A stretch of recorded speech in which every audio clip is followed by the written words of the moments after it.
Di video kali ini kita akan belajar tentang fungsi tangga dan fungsi piecewise dari buku paket halaman 297 sampai dengan 302. Kemudian untuk materi sebelumnya yaitu fungsi nilai eksponensial dan nilai mutlak, silakan nanti dicek di playlist ya. Untuk linknya ada di bawah di kolom deskripsi dari video kita kali ini. Baik, sekarang kita awali dengan pemodelan fungsi tangga. Pada bagian ini kita akan mempelajari penerapan fungsi tangga terkait beberapa permasalahan. Beberapa contoh permasalahan akan kita bahas di sini. Oke, di sini ada definisi 5.10. Nah, apa sih yang dimaksud dengan fungsi tangga? Jadi fungsi tangga adalah fungsi yang bernilai konstan. Nah, fungsi yang bernilai tetap pada interval-interval di mana fungsi tersebut didefinisikan. Lalu di sini ada sedikit catatan, terdapat variasi definisi dari fungsi tangga. Ada yang mensyaratkan banyak intervalnya itu harus berhingga. Ya, dengan kata lain, banyak intervalnya itu harus terhitung, tidak boleh tak terhingga. Lalu ada pula yang mensyaratkan intervalnya harus seragam, harus sama sedemikian rupa sehingga nanti grafiknya itu tampak seperti tangga sungguhan. Jadi kalau kita bayangkan ya dek ya, grafik fungsi tangga itu bentuknya seperti ini. Nah, misalkan ada 4 interval. Nah, ini mirip seperti tangga ya dek ya, ini anak tangga pertama, kedua, ketiga, keempat gitu. Nah, pada buku ini kita menggunakan definisi yang lebih umum agar kita dapat mempelajari banyak kasus khusus dari fungsi ini. Nah, kita lanjutkan ya. Contoh dari fungsi tangga yang memenuhi fungsi tersebut adalah fungsi atap.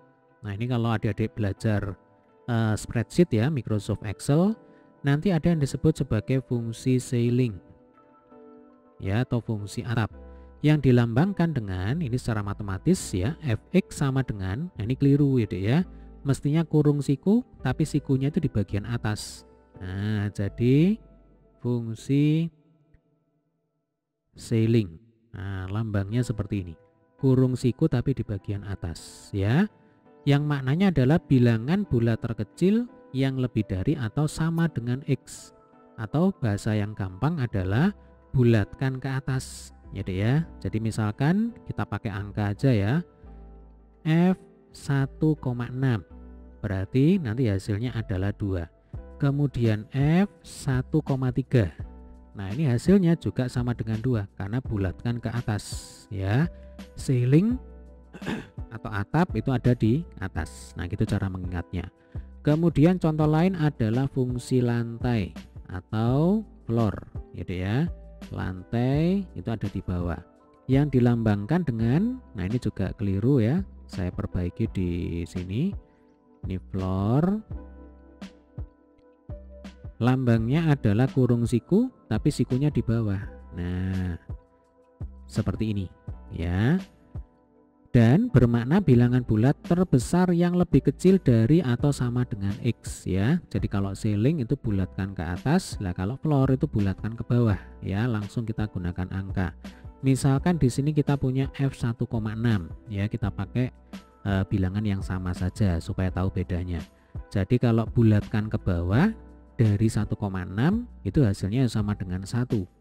Kemudian misalkan kita punya F1,3 bulatkan ke bawah ya sama dengan 1 gitu ya. Kalau di sini X-nya itu berupa bilangan bulat ya berarti Fx adalah bilangan itu sendiri. Gitu aja ya. Nah, contoh fungsi lain adalah fungsi pembulatan yang dilambangkan dengan Fx sama dengan kurung siku dari X ya. Ini aturannya sama seperti pembulatan bilangan secara umum dan bermakna bilangan bulat terdekat ke X. Selanjutnya kita akan mempelajari pemodelan dengan menggunakan fungsi ini ya. Nah, di sini ada contoh 5.21. Penerapan dalam biaya telepon. Budi ingin menelepon kakaknya yang sedang berada di luar kota karena kangen. Nah, karena rindu dan sedang momen hari raya. Namun, Budi belum mengisi pulsa. Berdasarkan info di internet, biaya yang dibutuhkan dapat dirinci sebagai berikut. Untuk setiap menit, Budi harus membayar sebesar Rp250. Skema biaya pulsa dari penyedia jasa telepon tersebut adalah sebagai berikut. Biaya dihitung dengan membulatkan ke menit ke atas. Ini kata kuncinya ya. Dibulatkan ke menit ke atas. Ini berarti berkaitan dengan fungsi atap ya, fungsi ceiling. Jadi misalkan Budi menelepon selama 1,3 menit, berarti 1,3 menit ini dibulatkan ke atas menjadi 2 menit. Nah ini. Maka ya, dia harus membayar untuk 2 menit yaitu Rp500. Dari 2 dikalikan dengan 250 ya. Kemudian di sini ada beberapa pertanyaan yang harus kita jawab ya. Yang pertama, buatlah tabel yang menjelaskan hubungan antara lama menelepon dalam menit dan total biaya yang dibutuhkan.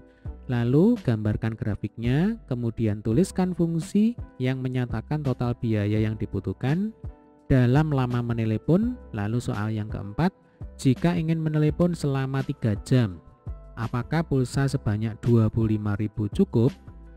Nah, kemudian di bawahnya ini sudah ada alternatif penyelesaian.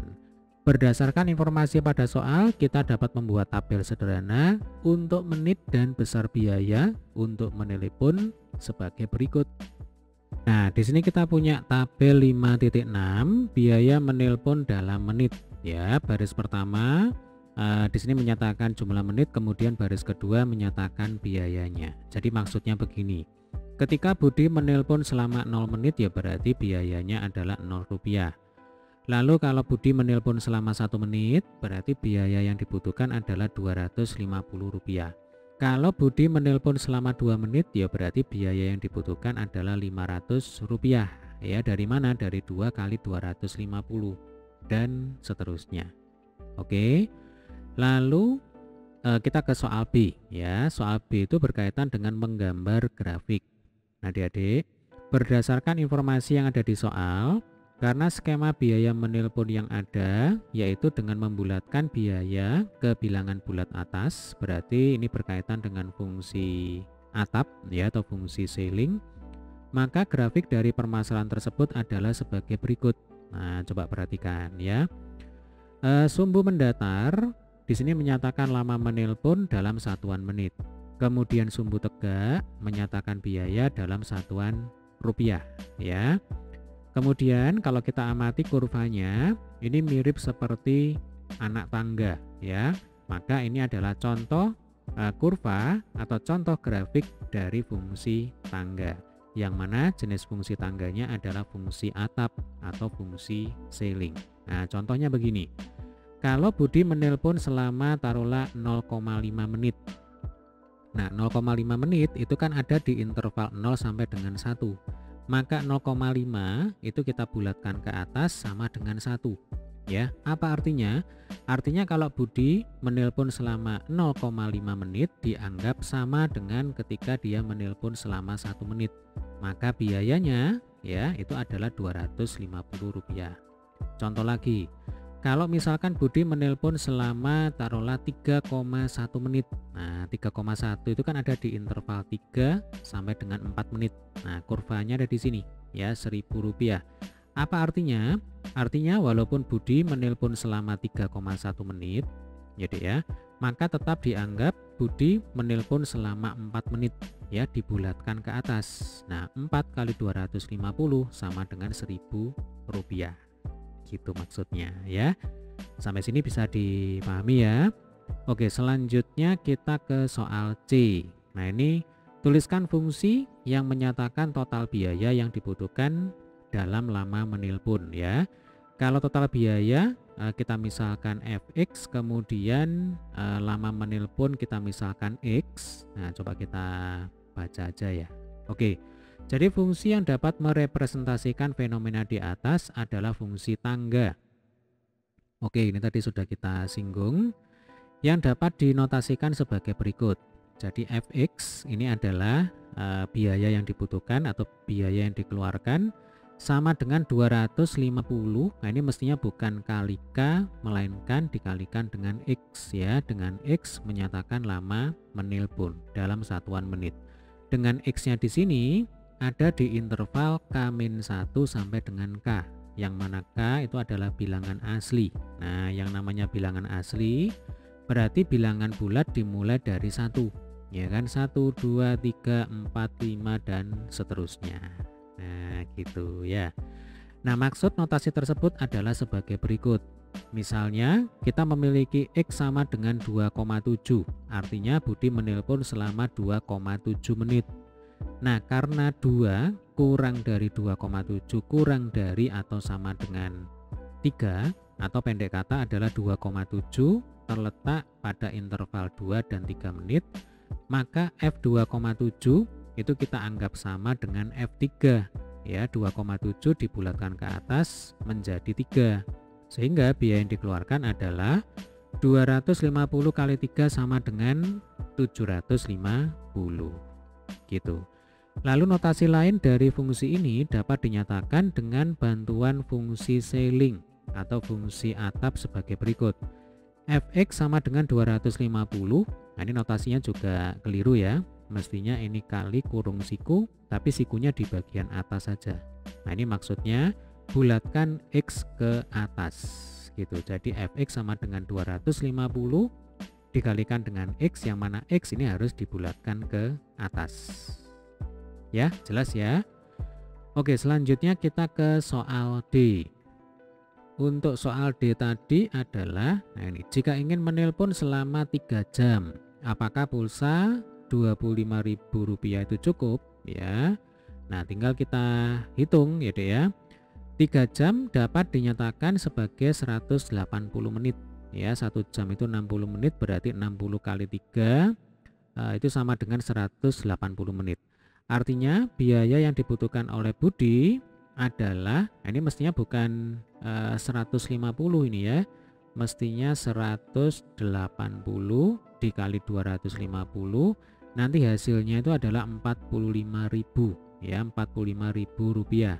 Nah karena Budi hanya memiliki uang Rp25.000, maka uangnya belum cukup untuk menelpon selama 3 jam. Nah selanjutnya kita akan mencoba untuk mengerjakan soal pengayaan. Sebuah tempat penyewaan PlayStation menerapkan aturan sebagai berikut. Untuk 1 jam pertama dikenakan biaya sebesar Rp20.000. Jika melebihi 1 jam sampai 2 jam maka penyewa membayar Rp40.000 ya. Berarti maksudnya begini. Kalau misalkan ada seorang penyewa menyewa PlayStation selama setengah jam, nah berarti kan masuk range yang pertama, yaitu 1 jam pertama, maka biayanya adalah Rp20.000.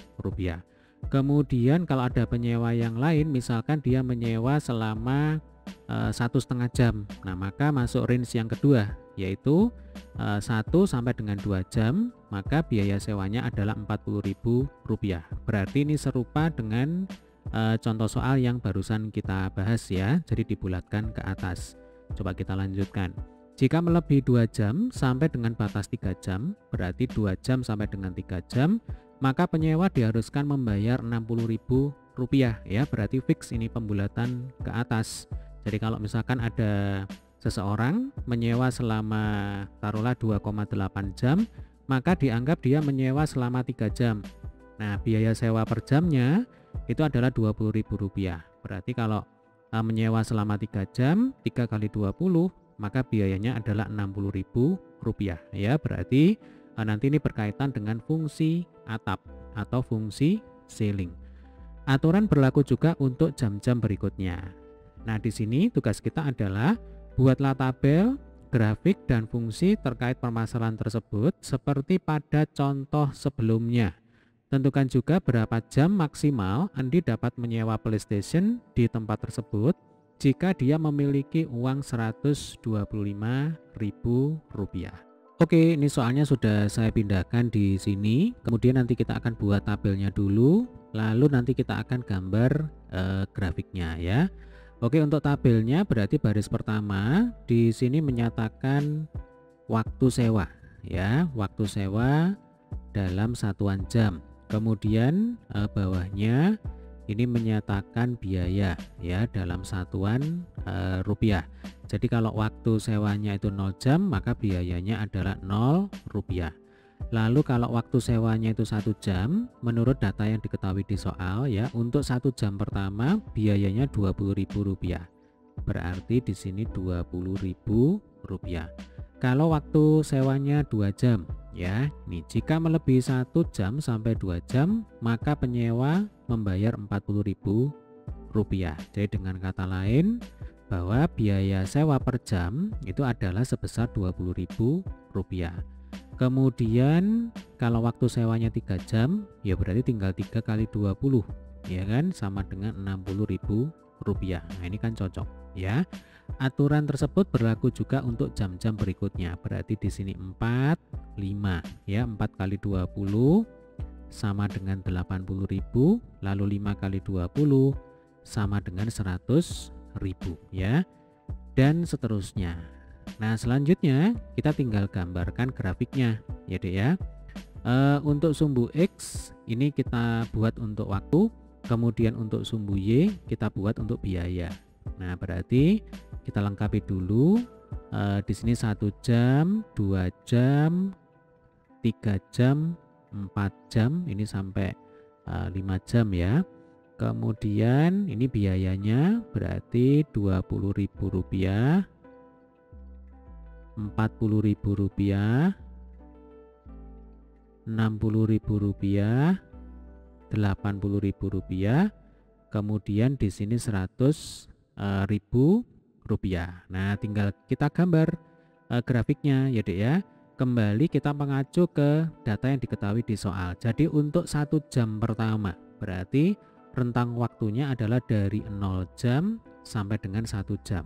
Biayanya Rp20.000. Nah, maka grafiknya seperti ini. Kemudian jika melebihi 1 jam sampai 2 jam, berarti 1 jam berikutnya ya, biayanya adalah Rp40.000. Nah, kemudian 1 jam berikutnya, berarti dari rentang 2 jam sampai dengan 3 jam ya, biayanya adalah Rp60.000 ya. Kemudian dari 3 jam sampai 4 jam, maka biayanya naik lagi menjadi Rp80.000. Lalu dari 4 jam sampai 5 jam biayanya menjadi Rp100.000. Nah, kita kembali ketemu dengan grafik fungsi tangga ya Dek ya. Selanjutnya fungsi tangga ini bisa kita nyatakan sebagai fungsi atap ya, atau fungsi ceiling. Jadi Fx sama dengan 20.000 dikalikan dengan pembulatan ke atas dari X. Jadi maksudnya begini, kalau misalkan penyewa menyewa PlayStation selama taruhlah 1,5 jam ya, 1,5 jam itu berarti kalau dibulatkan ke atas menjadi 2 jam. Nah, 2 kali 20.000 sama dengan 40.000 gitu ya. Kemudian misalkan si penyewa menyewa PlayStation selama 4,1 jam. Nah, 4,1 jam itu kan berarti kalau dibulatkan ke atas menjadi 5 jam. Maka nanti biaya sewanya adalah 100.000. Dari 5 kali 20.000 sama dengan 100.000. Itu cocok dengan aturan yang ada di soal. Nah, kira-kira seperti itu. Kemudian tugas kita selanjutnya adalah apa tadi? Coba kita cek dulu ya. Oh, ini jika Andi memiliki uang Rp125.000. Yang ditanyakan adalah berapa jam maksimal Andi dapat menyewa PlayStation di tempat tersebut, ya Dek ya. Oke, untuk menjawab pertanyaan ini berarti caranya adalah Fx ini kita langsung isi dengan 125.000 ya, sama dengan 20.000. Kemudian kurung sikunya ini untuk sementara waktu hilangkan dulu. Jadi kita akan cari X-nya, yang mana X itu menyatakan waktu, maka nanti satuannya dalam jam ya Dek ya. Berarti di sini 03 kiri dan kanan kita coret, maka nanti kita akan dapatkan X sama dengan 125/20 ya Dek ya. Kalau dihitung ini hasilnya adalah 6,25.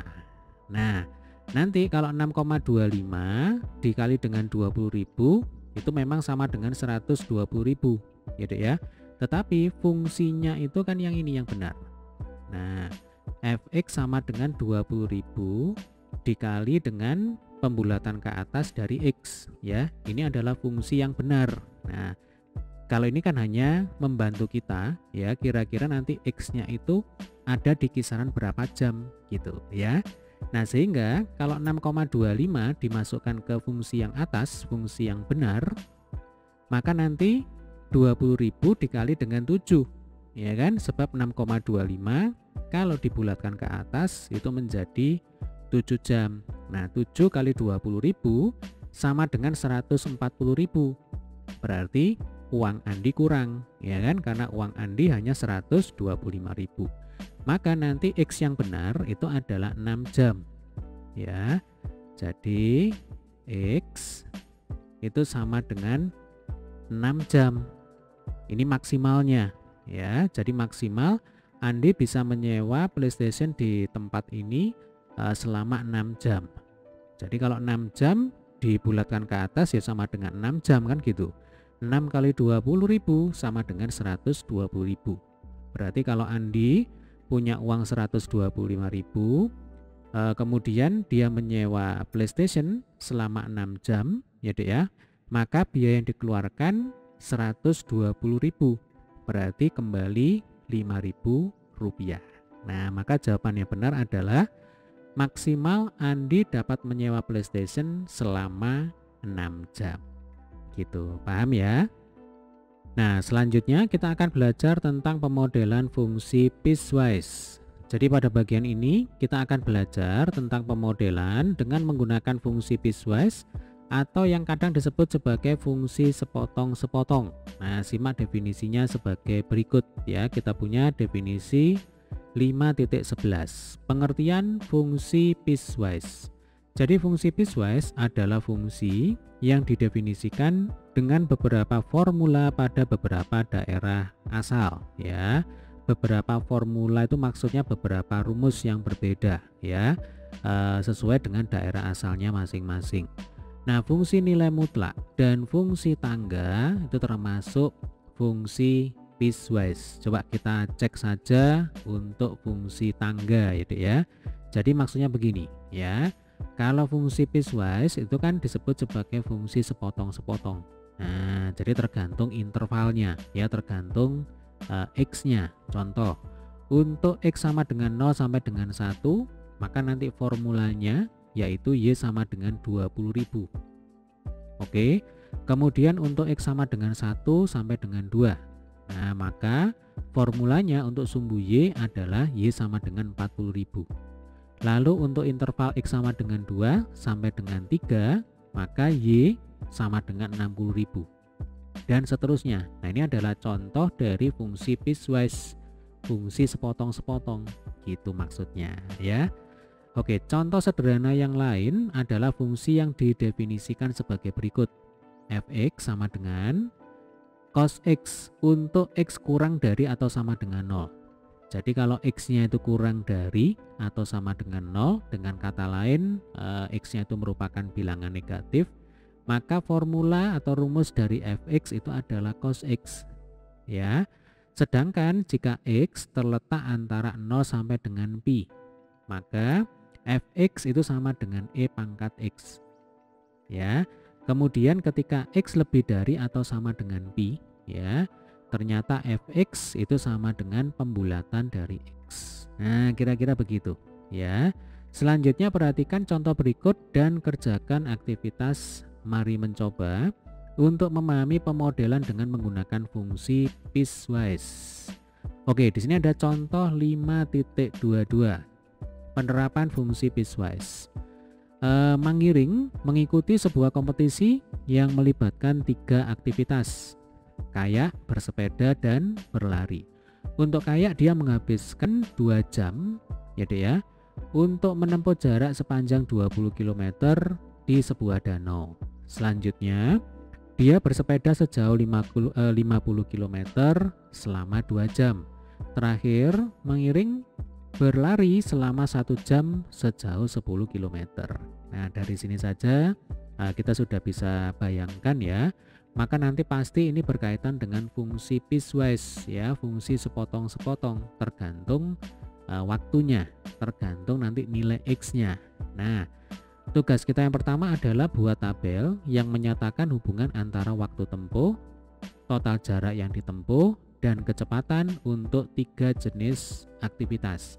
Lalu untuk soal yang B, gambarkan grafik yang menjelaskan hubungan antara waktu terhitung dari awal lomba dan total jarak yang ditempuh pada bidang kartesius. Lalu untuk soal yang C, tuliskan fungsi total jarak yang ditempuh terhadap waktu tempuh. Nah, di sini sudah ada alternatif penyelesaiannya. Jadi untuk soal yang A, berdasarkan informasi yang ada di soal, maka kita dapat menyusun tabel sebagai berikut ya. Untuk kolom pertama ini berisi nama kegiatan atau nama aktivitas yang dilakukan oleh Mangiring saat lomba. Kemudian ini waktu tempuhnya untuk masing-masing jenis kegiatan, ini jarak tempuh, kemudian kolom yang keempat ini berisi kecepatan. Untuk menghitung kecepatan, maka rumus yang kita gunakan adalah jarak dibagi dengan waktu. Jadi ya, sebab dari fisika kita tahu rumus V sama dengan S per T. Ya, V itu adalah kecepatan, S itu adalah jarak, kemudian T itu adalah waktu. Nah, contohnya begini. Untuk jenis kegiatan yang pertama, kayak waktu tempuhnya 2 jam, jarak tempuhnya 20 km. Maka kecepatannya adalah 20 per 2 sama dengan 10 km per jam ya. Kemudian dilanjutkan dengan aktivitas yang kedua, yaitu bersepeda. Ternyata waktu tempuhnya 2 jam, jarak yang ditempuh oleh Mangiring saat itu adalah 50 km ya. Maka kecepatan yang dimiliki oleh Mangiring saat dia naik sepeda adalah 50 per 2 sama dengan 25 km per jam. Demikian juga dengan jenis aktivitas yang ketiga, yaitu ketika Mangiring berlari. Waktu tempuhnya 1 jam, ternyata jarak tempuhnya 10 km. Berarti kecepatan Mangiring saat berlari adalah 10 km per jam ya, dari 10 dibagi dengan 1. Oke, kita lanjutkan dengan soal yang B. Soal yang B ini berkaitan dengan membuat grafik jadi ya. Berdasarkan tabel yang telah dibuat, maka kita dapat menggambar grafik seperti berikut dengan memisahkan sumbu X sebagai representasi waktu dalam jam dan sumbu Y untuk jarak tempuh dalam kilometer ya. Jadi sumbu X ini adalah waktu, berarti ini 1 jam, 2 jam, 3 jam dan seterusnya. Kemudian untuk sumbu Y ini adalah jarak tempuhnya ya, atau lebih tepat lagi ini menyatakan posisi gitu ya. Jadi 10 itu maksudnya 10 km diukur terhadap posisi semula. Kalau misalkan di sini 50 km, ya berarti 50 km diukur terhadap posisi semula. Gitu ya. Lalu kalau kita cermati, ya, di sini terbentuk 3 segmen garis yang berbeda, ya. Yang warna merah ini untuk kayak, ya. Kemudian yang warna biru atau langsung aja kita tuliskan ya. Jadi yang warna merah ini untuk kayak. Kemudian yang warna biru ini untuk sepeda, kemudian yang warna hijau ini untuk aktivitas yang ketiga yaitu berlari. Nah, maksudnya begini ya. Untuk aktivitas yang pertama kayak membutuhkan waktu 2 jam ya untuk menempuh jarak 20 km. Kalau kita perhatikan dari T sama dengan 0 atau dari X sama dengan 0 sampai dengan X sama dengan 2, jarak tempuhnya adalah 20 km diukur terhadap posisi mula-mula. Oke. Kemudian untuk aktivitas yang kedua. Nah, berarti sekarang posisi awalnya sudah ada di sini, ya kan, 20 km. Nah, katanya membutuhkan waktu tempuh selama 2 jam, berarti 2, kemudian 3, lalu 4 ya. Ini 2 jam. Untuk menempuh jarak 50 km. Berarti posisi semula 20 km, maka 20 ditambah 50 sama dengan 70. Nah, ini adalah posisi akhir ya, saat mengiring bersepeda. Kemudian dilanjutkan dengan aktivitas yang ketiga, yaitu berlari. Waktu tempuhnya 1 jam, berarti dari T sama dengan 4 sampai dengan 5, kemudian jarak tempuhnya 10 km. Kalau ini adalah posisi awal ketika mengiring berlari, berarti nanti 70 ditambah 10 sama dengan 80. Nah, jadi ini merupakan contoh dari grafik fungsi sepotong-sepotong atau grafik fungsi piecewise, ya Dek ya. Karena masing-masing segmen garis ya, kebetulan ini adalah garis lurus, tentu saja nanti memiliki persamaan garisnya sendiri-sendiri. Atau ini langsung saja ke pembahasan soal yang C. Jadi untuk memformulasikan fungsi piecewise, caranya adalah kita tinjau satu per satu. Nah, ini penting ini ya. Kita tinjau satu per satu interval untuk setiap cabang lomba yang diikuti.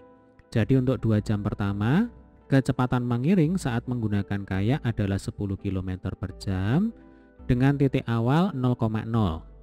Akibatnya, kita bisa tulis fx sama dengan 10x untuk x terletak antara 0 sampai dengan 2 jam. Ya. Nah, dari mana kita tahu fx sama dengan 10x ya? Oke, di sini kita bisa menggunakan persamaan pembuat garis lurus. Masih ingat rumusnya ya? Jadi Y dikurangi Y1 dibagi Y2 dikurangi Y1 sama dengan X min X1 per X2 min X1. Nah, ini sudah kita pelajari dulu di matematika SMP ya Dek ya. Nah, prinsipnya kalau ada garis lurus, kemudian paling tidak kita tahu 2 koordinat titik yang dilalui oleh garis lurus tersebut, maka kita bisa menentukan persamaan garisnya dengan menggunakan rumus ini ya. Jadi contohnya untuk segmen garis yang pertama ya. Koordinat titik awalnya adalah 0,0. Kemudian koordinat titik akhirnya adalah 2,20. Berarti nanti untuk X1, Y1 nya adalah 0,0, X2, Y2 nya adalah 2,20. Atau supaya enak kita tulis di sini aja ya. Jadi untuk kegiatan yang pertama kayak, nah berarti titik yang pertama adalah 0,0, kemudian titik yang kedua 2,20. Berarti ini adalah X1, Y1, yang ini adalah X2, Y2. Nah, tinggal kita masukkan ke rumus ya Dek ya. Jadi Y dikurangi 0 dibagi 20 dikurangi 0 sama dengan X dikurangi 0 dibagi X2 min X1 ya. Ini 2 dikurangi 0. Kalau kita selesaikan berarti Y per 20 sama dengan X per 2. Nah, ini tinggal dicoret ya. 20 dibagi 2 sama dengan 10. Berarti ini tinggal dikali silang. Nah, maka kita dapatkan Y sama dengan 10X. Atau karena Y itu sama dengan Fx, ya sudah berarti Fx sama dengan 10X. Ini untuk interval X sama dengan 0 sampai dengan X sama dengan 2. Nah gitu ya. Selanjutnya melewati 2 jam sampai jam keempat. Kecepatan mengiring adalah 25 km per jam dengan titik awal 2,20. Akibatnya kita bisa tuliskan Fx sama dengan 25x min 30 ya, dengan interval X adalah terletak antara 2 sampai dengan 4. Nah ini berkaitan dengan segmen garis yang kedua yang warna biru ya Dek ya. Berarti langsung aja ini kita tuliskan di sini. Berarti ini kegiatan bersepeda ya. Titik awalnya adalah 2,20. Kemudian titik akhirnya adalah 4,70. Jadi 2,20 dan 4,70. Maka ini X1, Y1, ini X2, Y2, ya kan? Kemudian tinggal kita masukkan ke rumus ya. Y dikurangi Y1 dibagi Y2 dikurangi Y1 sama dengan X dikurangi X1 dibagi X2 dikurangi X1. Berarti kita punya Y min 20 dibagi 50 sama dengan X min 2 per 2.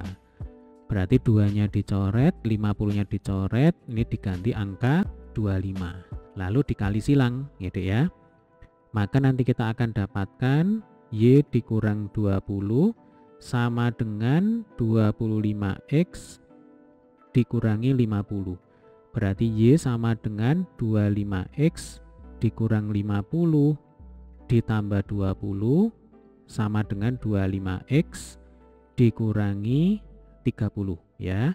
Ini adalah Y-nya. Berarti kalau Y sama dengan Fx, kita bisa tuliskan Fx sama dengan 25X dikurangi 30. Nah, ini adalah persamaan garis pada segmen garis yang berwarna biru ya. Jadi segmen garis yang kedua. Nah, kan terbukti di sini. Fx sama dengan 25X dikurang 30 untuk X antara 2 sampai dengan 4. Kemudian yang terakhir, mengiring berlari dengan kecepatan 10 km per jam dan titik awalnya 4,70. Karena itu kita dapat tuliskan Fx sama dengan 10X plus 30 untuk X terletak antara 4 sampai dengan 5. Nah, untuk fungsi yang terakhir nanti silakan dicoba, dibuktikan sendiri ya. Jika ada kesulitan nanti boleh tulis di kolom komentar ya. Selanjutnya dengan menggabungkan ketiga kasus tersebut, kita dapat tuliskan fungsi piecewise-nya sebagai berikut ya. Jadi Fx sama dengan 10X. Ini untuk X terletak antara 0 sampai dengan 2 ya. Berarti untuk kegiatan yang pertama yaitu kayak. Kemudian Fx sama dengan 25X dikurang 30 untuk kegiatan yang kedua ya. Jadi X terletak antara 2 sampai dengan 4. Ini berarti bersepeda. Kemudian Fx sama dengan 10X plus 30 ya Dek ya. Untuk interval X sama dengan 4 sampai dengan X antara 4 sampai dengan 5 ya. Sebab di sini kurang dari, bukan kurang dari atau sama dengan. Berarti dibaca X terletak antara 4 ya sampai dengan 5.